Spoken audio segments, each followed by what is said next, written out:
원인은 재정적인 투자이지만 단 하나의 잘못된 식물 선택이 당신의 재산을 짐으로 바꿀 수 있습니다.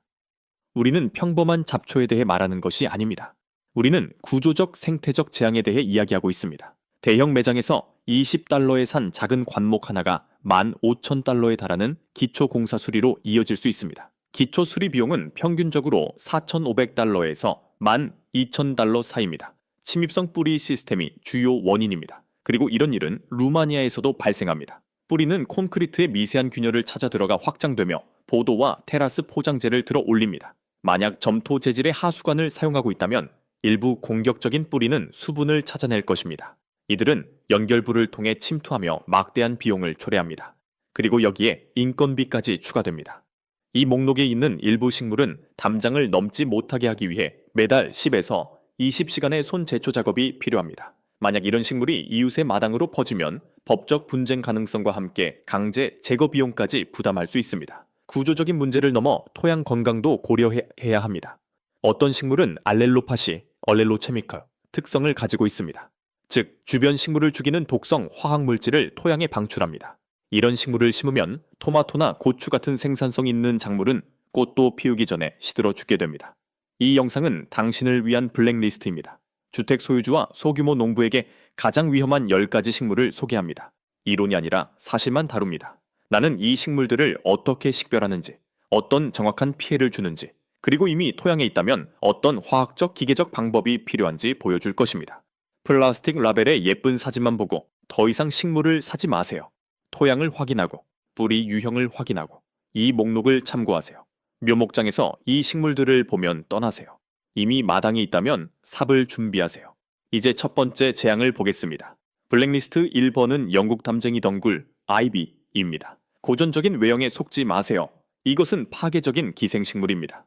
영국 담쟁이 덩굴은 작은 부착 뿌리를 사용해 표면에 달라붙습니다. 이 뿌리는 강력한 유기 접착제를 분비하여 벽돌 사이의 모르타르와 목재, 외장재 섬유 속으로 침투합니다. 한번 자리 잡으면 집 주변에 지속적으로 습기를 머금게 합니다. 그 결과 목자의 부패, 벽체 손상, 구조 약화가 발생합니다. 더 나아가 영국 담쟁이 덩굴은 해충을 위한 사다리를 만듭니다. 나무를 갉아먹는 개미, 흰개미, 그리고 다락까지 올라갈 수 있는 설치류의 통로가 됩니다. 나무를 타고 오르면 그물 같은 효과를 만듭니다. 성숙한 나무 한 그루에 달린 덩굴의 무게는 최대 900kg에 달할 수 있으며 이는 나무를 불안정하게 만듭니다. 시속 65km의 평범한 강풍에도 그 나무는 쓰러질 수 있습니다. 대응계획, 집에 아이비가 있다면 절대 잡아당겨 뜯지 마세요. 외장재나 모르타르까지 함께 뜯어낼 수 있습니다. 대신 바닥 근처에 주 줄기를 찾으세요.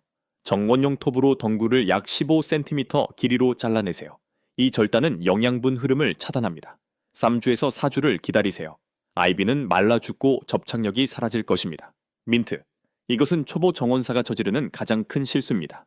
어떤 상황에서도 민트를 땅에 직접 심지 마세요. 민트는 지하의 수평 줄기인 근경, 리좀도로 퍼집니다. 이 줄기는 하루에 약 2.5cm씩 자랍니다. 10cm짜리 식물 하나가 한 시즌 만에 1제곱미터를 덮을 수 있습니다. 플라스틱 경계 아래로 조경용 천을 뚫고 잔디 한가운데에서 튀어나올 것입니다. 민트는 화학적으로도 공격적입니다. 조밀한 뿌리 덩어리가 다른 식물이 필요로 하는 질소와 인을 빼앗습니다. 민트를 원한다면 반드시 화분에서 재배하세요. 하지만 그렇더라도 화분은 벽돌이나 콘크리트 같은 단단한 표면 위에 두세요. 화분이 흙 위에 놓여 있으면 뿌리가 배수 구멍을 통해 자라나와 결국 마당을 점령하게 됩니다. 박멸 계획. 민트가 이미 통제 불능 상태라면 단순히 잘라내는 것만으로는 충분하지 않습니다. 오히려 전정은 성장을 자극합니다. 깊게 파내야 합니다. 감염된 구역 주위로 깊이 30cm의 도랑을 파세요. 흙을 손으로 채질하듯 걸러내야 합니다. 하얗고 살이 찐 모든 뿌리를 제거해야 합니다. 단 1cm짜리 조각만 남아도 전체 확산이 다시 시작됩니다. 파낸 뒤에는 남아있을 수 있는 모든 잠복마디를 태양열로 소독하고 파괴하기 위해 한 성장기 동안 6mm 두께의 검은 비닐 시트로 해당 구역을 덮으세요. 번호수 3. 침입성 대나무. 20헥타르 규모의 동물원을 운영하는 것이 아니라면 절대 이런 것을 심지 마세요. 많은 집주인들은 빠른 사생활 차단용으로 심지만 자신들의 땅 아래에 생물학적 무기를 심었다는 사실을 깨닫지 못합니다. 대나무는 관목이 아닙니다. 산업용 수준의 강인한 뿌리를 가진 풀입니다. 침입성 대나무는 지하의 근경 리좀을 통해 퍼지며 이 근경은 1년에 최대 6m까지 뻗습니다. 이들은 끝이 뾰족하고 단단합니다.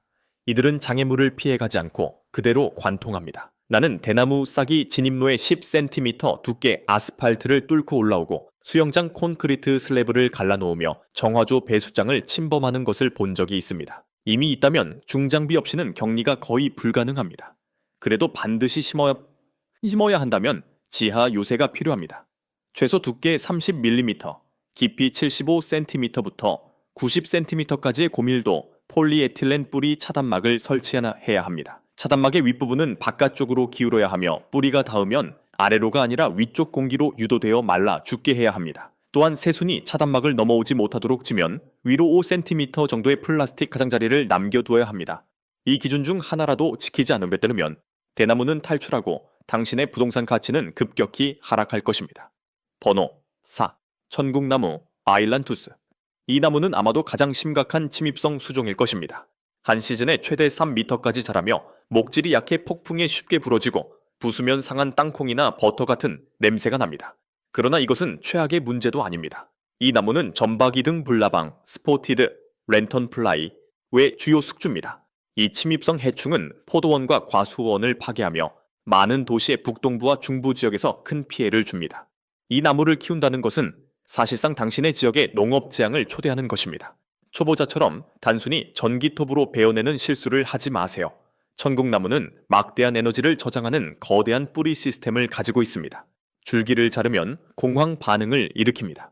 뿌리는 원래 그루터기에서 최대 15m 떨어진 곳까지 10개, 때로는 100개의 빠르게 자라는 새순을 보내게 됩니다. 하나의 문제, 나무를 작은 문제 숲으로 바꾸는 셈입니다. 대응 계획, 절단 후 주입 방법을 사용해야 합니다.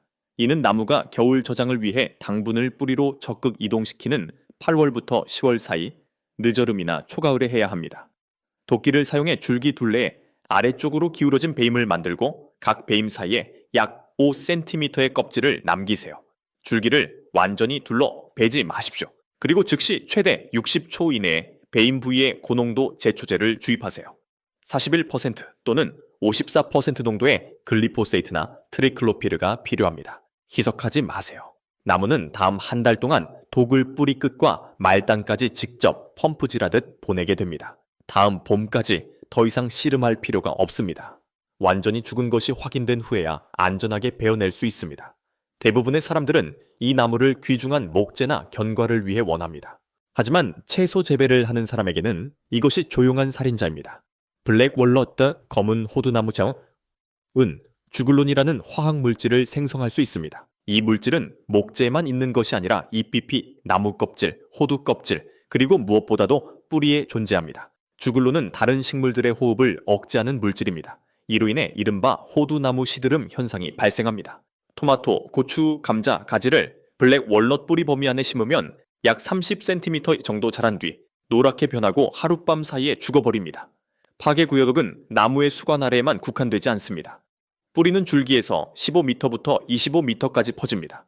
나무를 베어도 분해되는 뿌리 속의 주글론은 최대 5년 동안 활성 상태로 남아 있습니다.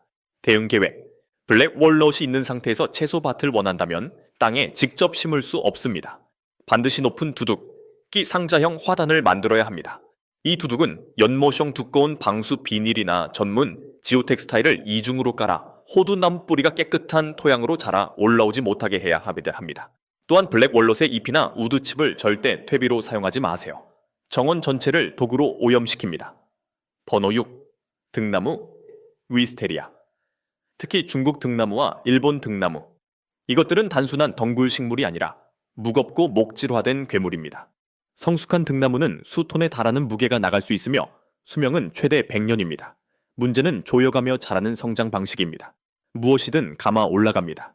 현관 기둥, 나무, 전선까지도 엄청난 힘으로 줍니다.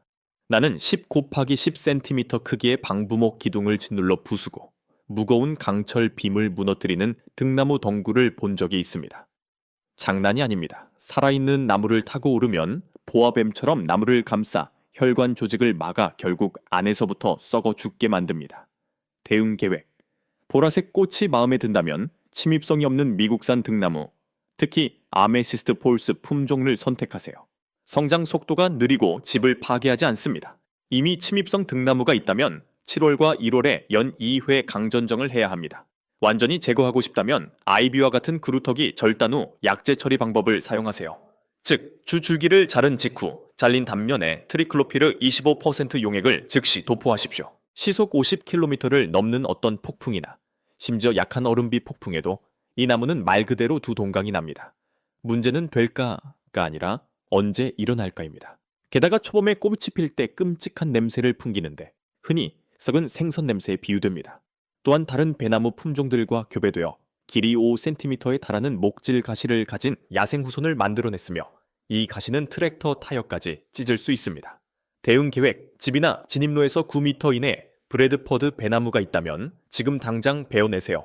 폭풍이 와서 225kg짜리 가지가 지붕이나 차량 위로 떨어질 때까지 기다리지 마십시오.